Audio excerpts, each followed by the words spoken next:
بسم الله الرحمن الرحيم.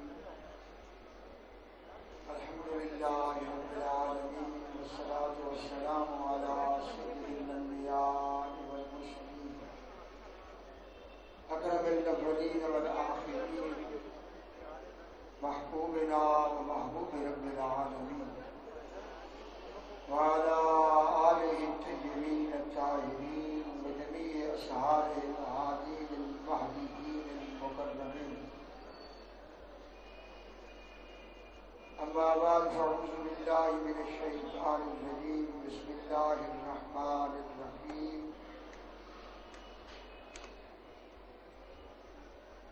سابقوا إلى مغفرة من ربكم وجنة عرضها كعرض السماء والأرض أعدت للذين آمنوا بالله ورسله ذلك فضل الله يؤتيه من يشاء والله ذو الفضل العظيم. صدق الله العظيم وصدق رسوله النبي الكريم.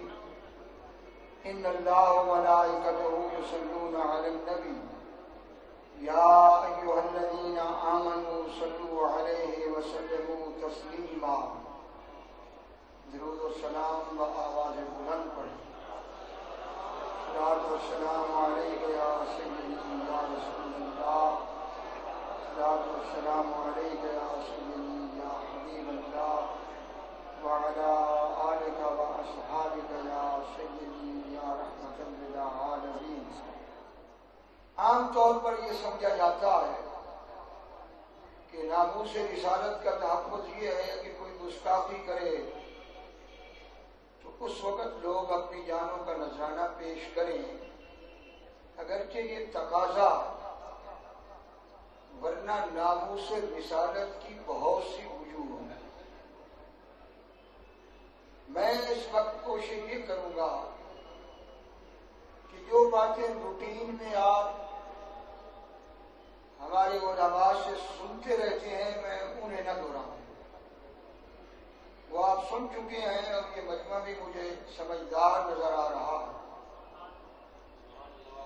تو میں چاہتا ہوں کہ اس پر گفتگو ایک جامعیت کے ساتھ کی جائے کہ ناموس رسالت کی کون کون سی وجوہ. سب سے پہلی بات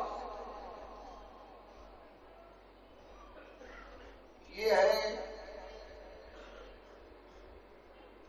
کہ حقیقت رسالت کو اللہ تعالیٰ کے علاوہ کوئی نہیں جانتا. اللہ عالم حیث یجعل رسالت. اس لیے کوئی یہ تعین نہیں کر سکتا کہ نبی فقط بشر ہے یا نبی فقط نور ہے. یہ لفظ فقط کوئی استعمال نہیں کر سکتا کیونکہ حقیقت نبوت کو اللہ کے علاوہ کوئی نہیں جانتا.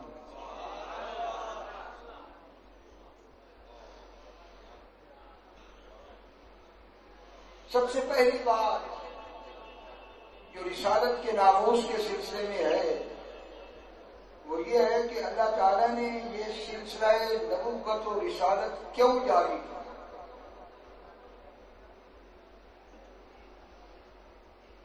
یہ ضرورت کیوں ہوئی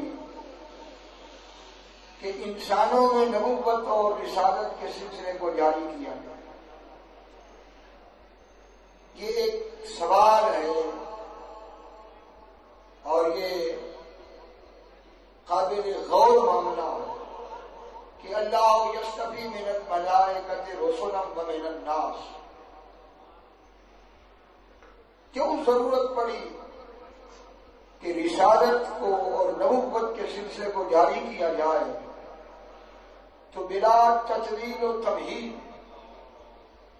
میں عرض کرتا ہوں کہ اس کی ضرورت اس لیے ہوئی کہ بشر کے پاس کوئی ذریعہ ہی نہیں تھا کہ وہ پیغام الہی کو حاصل کر سکے.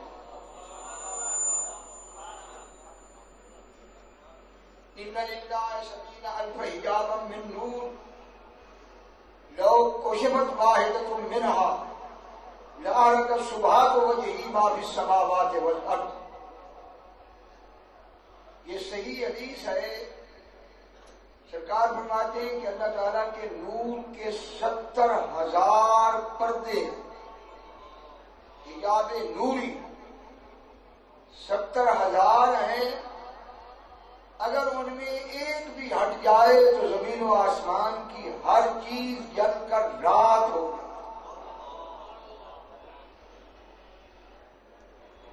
جب ایک پردہ ہٹنے پہ عرش سے لے کر تحت الثری تک کسی چیز کا وجود ہی باقی نہیں رہتا تو بشر کی کیا مجال ہے کہ 70,000 پردوں سے پیغام الہی کو لے سکے.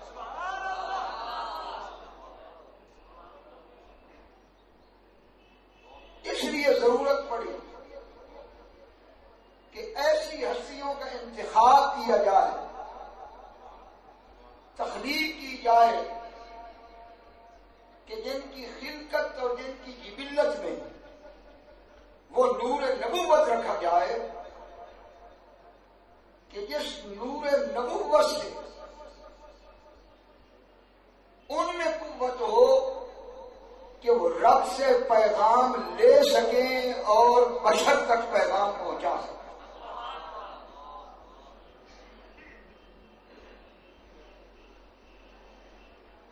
فرشتوں میں، جنات میں، کسی بشر میں یہ جوہر طاقت نہیں ہے کہ اس کی 2 شانیں ہوں. صرف نبی کی شان ہے ان لرسول اللہ جہتان من جہت یاخذ من اللہ ومن جہت یؤتی الی الخلق. یہ صرف نبی اور رسول ہے جس کی 2 شانیں ہیں. ایک شان سے وہ رب سے لیتا ہے اور ایک شان سے وہ بشر کو دیتا ہے.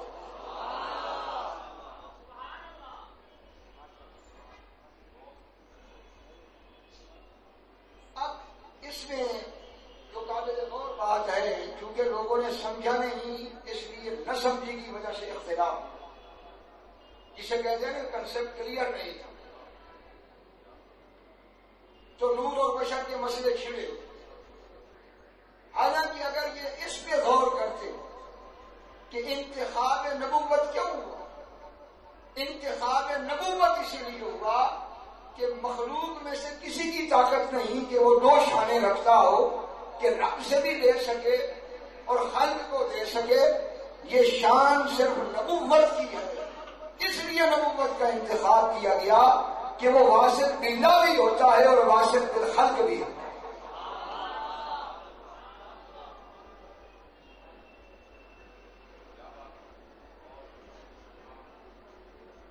اب سوال یہ پیدا ہوتا ہے کہ اللہ تعالی سے نبی کا تعلق کیا ہے اور بشر سے نبی کا تعلق کیا ہے. میں ایک عام فہم بات کرتا ہوں سادہ لفظوں میں کہ مجھے کوئی یہ بتائے کہ وہ کون سی چیز تھی جو بشر میں نہیں تھی اور اس کی وجہ سے نہیں.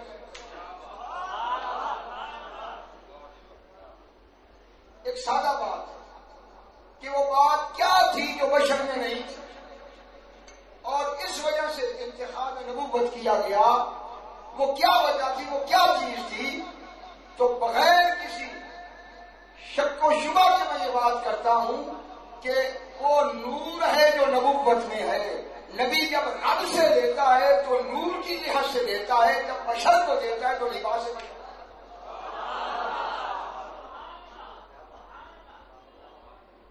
اور یہ نور بشر میں نہیں، جو جوہر نبوت نبی کے وجود میں رکھا گیا وہ نہ فرشتے میں ہے نہ بشر میں ہے، وہ کسی میں نہیں ہے. یہ صرف نبی میں ہے کہ رب سے لیتا ہے بشر کو دیتا ہے، مگر جہتیں مختلف ہے. جب رب سے لیتا ہے تو نور کی شان سے لیتا ہے، جب بشر کو دیتا ہے تو لباس بشر میں آتا ہے. یہ پہلا نام.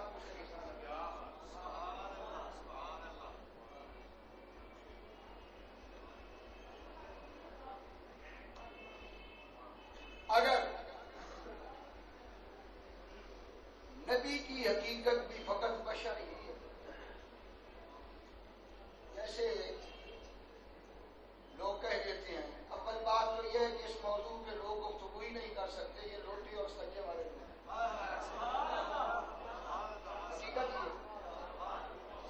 سے آگے چل ہی نہیں سکتے کہ اس موضوع پہ یہ گفتگو کر سکتے.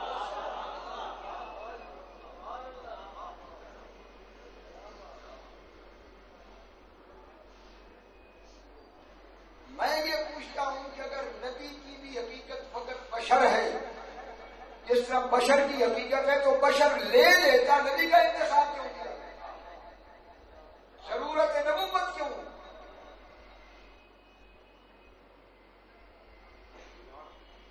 لو انزلنا هذا القرآن على جبل لرأيته خاشعا متصدعا من خشية الله. ہم پہاڑ پر بھی اس قرآن کو نازل کرتے تو خشیت الہی سے وہ ریزہ ریزہ ہو جاتا. بھائی پہاڑ سے زیادہ مضبوط کیا چیز ہے جس نے پوری زمین کو قائم کر رکھا ہے؟ سالیڈیٹی میں ٹھوس پن سے پہاڑ سے زیادہ مضبوط کیا چیز ہے؟ پہاڑ بھی مادی ہے، زمین بھی مادی ہے، فضائیں بھی مادی ہیں. سب نے یہ بوجھ اٹھانے سے انکار کیا. کس لیے انکار کیا؟ اس لیے انکار کیا کہ یہ مادی ہے. رب کا کلام نور ہے، مادی کی طاقت نہیں کہ نور کو برداشت کرے. نزلہ علی قلبک کا یہ نور کی طاقت ہے کہ نور کو برداشت کرے.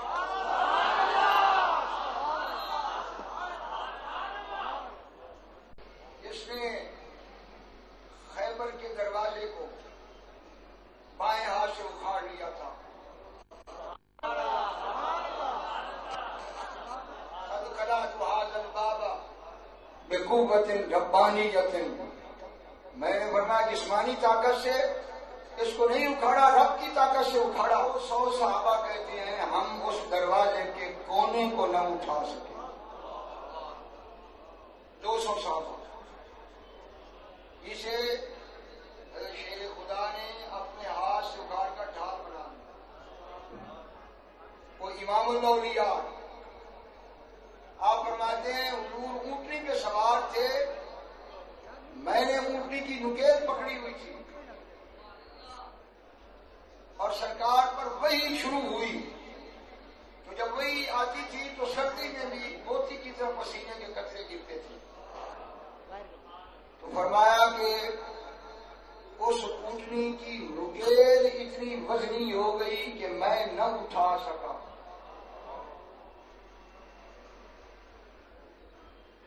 سنلقی علیک قولا ثقیلا.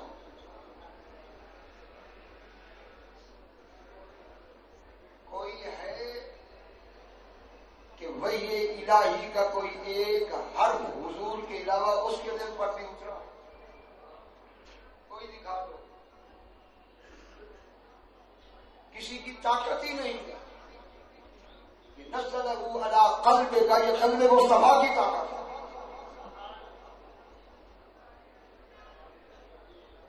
پھر مجھے ایک بات کی سمجھ نہیں آتی کہ یہ کیوں ٹیڑھی سوچ ہے. جب ہم کہتے ہیں کہ حضور ہمیں روٹی دیتے ہیں، حضور ہمیں کپڑا دیتے ہیں، حضور ہمیں جنت دیتے ہیں، حضور ہمیں عزت دیتے ہیں، کچھ لوگ پریشان ہو جاتے ہیں، سوچنے لگ جاتے ہیں. میں صرف اتنا پوچھتا ہوں کہ دنیا میں سب سے بڑی نعمت کیا ہے؟ وہ اللہ کی کلام. جب اس کا ایک ایک حرف حضور نے ہمیں دیا،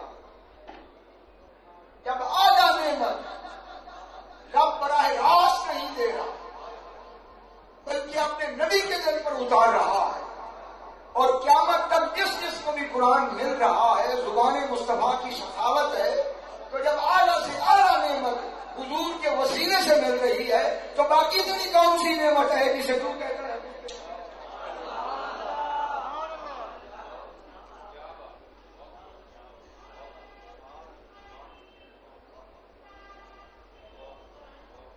ہر بندے کو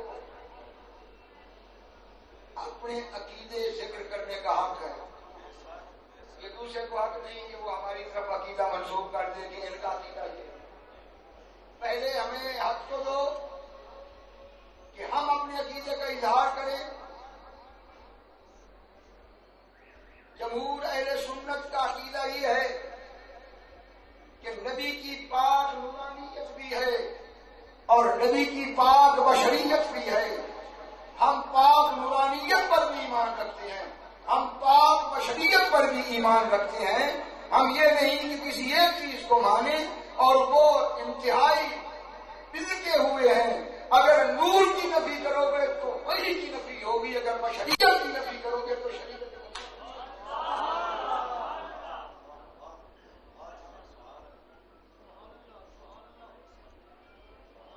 نور کے بغیر وحی کا کوئی وجود نہیں.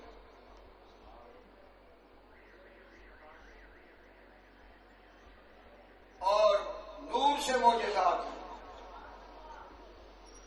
جہت نور سے معجزات ہیں. بشریت میں تو انہوں نے زیارت کی جو سامنے آئے 70 سے اوپر کتابیں حضور کی حیات پر لکھی گئی. اردو میں نہیں میں بات کر رہا، اردو والے بیچارے تو ادھر سے پکڑا ادھر سے پکڑا کتاب لکھ کے پی ایچ ڈی کی ڈگری لے. میں ائمہ کی بات کر رہا ہوں، اور ان کتب کا خلاصہ میں جملے میں عرض کر دیتا ہوں. انہوں نے کہا کہ حضور کی حیات اور وفات کے بعد حیات میں کوئی فرق نہیں، صرف اتنا فرق ہے کہ جب سرکار اپنی حیات ظاہری میں تھے تو لباس بشر میں تھے، دربار عام تھا، جو چاہتا تھا اس وقت آ کر دیدار مصطفیٰ کرتا تھا. اور وصال کے بعد اب دیدار عام نہیں، دیدار خاص ہے. اب ہر ایک کی طاقت نہیں کہ دیدار کر سکے، کیونکہ اپنے وصال کے بعد حضور اپنی حقیقت محمدیہ میں ہیں، اور حقیقت محمدیہ نور ہے. اب جس میں نور ہے وہ تو دیدار کر سکتا ہے. بشر نعرہ تکبیر، نعرہ رسالت، نعرہ تحقیق، عظمت و شان مصطفیٰ، مجلس علماء نظامیہ پاکستان.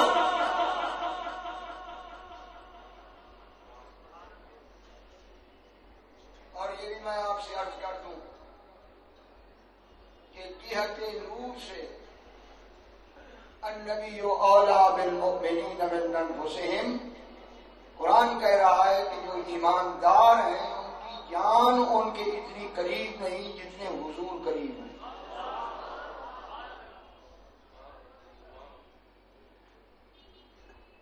چنانچہ ابو داؤد شریف کی حدیث ہے، ما من احد یسلم علی الا رد اللہ علیہ روحی حتی رد علیہ السلام. قیامت تک روئے زمین کے جس ٹکڑے سے بھی کوئی غلام مجھ پر محبت و ادب سے سلام پیش کرتا ہے تو اللہ میری توجہ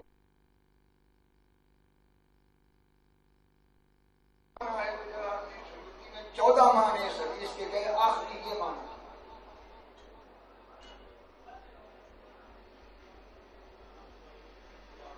میری روح اس کی طرف متوجہ ہو جاتی ہے. حتی ارد علیہ السلام، یہاں تک کہ میں ہر غلام کا سلام سنتا بھی ہوں، زبان سے اس پر سلام لوٹا دیتا. یہ جہت نور سے.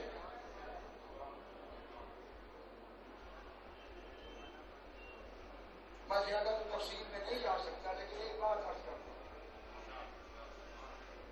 امام غزالی کہتے ہیں یا علوم کہ وہ شخص ساری زندگی نماز کی لذت نہیں پا سکتا جب تک وہ نماز میں حضور کو سلام پیش کرتے ہوئے حضور کی ذات کو حاضر نہ سمجھے. کما اخبر شخص ہوتا عظیم کہ جب السلام علیکم ایھا النبی کہے حضور کی ذات کو اپنے سامنے رکھ، اور کبھی لذت صلات وہ نہیں پا سکتا جو اس انشاء کے ساتھ اور اس عقیدے کے ساتھ سلام پیش کرے. اور جو ذات خلق عظیم پہ فائز ہے، انک لعلی خلق عظیم، یہ ہو سکتا ہے کوئی اس ذات کو سلام پیش کرے اور وہ سلام کا جواب نہ لوٹائے. ایک عام آدمی بھی سلام کا جواب نہ لوٹائے تو گنہگار ہے. سلام کہنا سنت ہے، جواب واجب ہے. اخلاقی کمزوری ہے کہ کوئی سلام کا جواب نہ دے، تو جو ذات خلق عظیم کے فائز ہے، 14 صدیاں گزر گئی ہیں، کیا سمجھتے ہو کہ یہ شریعت نے ایسے ہی نماز میں سلام رکھ دیا ہے؟ کیوں بھی سلام پیش کرتا ہے؟ حضور سے جواب دیتے ہیں اور لوگ روحانی بیماریوں میں مبتلا ہیں۔ اگر اسی نقطے کو سمجھ لیں تو روح کی شفا حاصل ہو جائے۔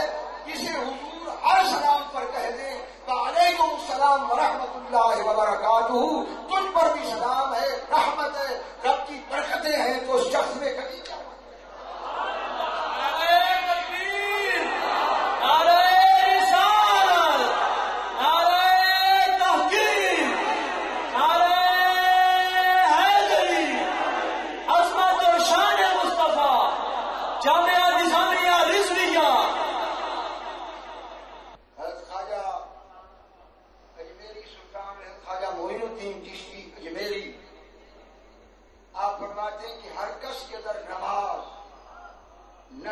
جمال یار فتوا حمیز تو کہ گدا شد نماز ہوں، کہ جو نماز میں جمال یار نہیں دیکھتا، ہمارا فتوا یہ ہے کہ اس کی نماز قضا ہو گئی۔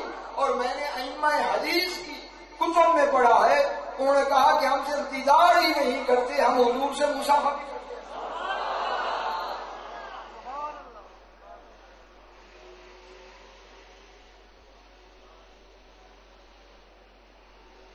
اگر نقلی طور پر کسی کی تسلی نہ ہو تو ایسے پڑھوتے لوگ ہیں جو حضور کی حیات کے ہی قائل نہیں، تو حضور کے آنے کو کیسے مانیں گے؟ تو میں ایک التزامی جواب عرض کرتا ہوں کہ اس پر تو تم سب کا اجماع ہے کہ شیطان قیامت تک زندہ ہے، اور مشرق میں ہو تو مغرب میں دیکھ رہا ہوتا، اور پہنچنے میں بھی دیر نہیں لگاتا۔ جاسم علی قلب بنی آدم، بنی آدم کے دل پر گھٹنے لگا کر بیٹھا، تو یہ ہے کیا چیز پر اب سیودہ لے کے آیا؟ فخر انک رجیم وان علیک لعنتی الی یوم الدین، یہ لعنت کا توق پہن کر آیا۔ جو لعنتی ہے وہ نجد سے چلے اور ہندوستان سے گھومتا ہوا، جس کو چاہے اپنے یار کو کہے آ میں تجھے گلے لگاتا ہوں، لعنتی کو یہ طاقت ہے، اور جو رحمت کا تاج پہن کر آیا ہے اسے طاقت نہیں کہ جس غلام کو چاہے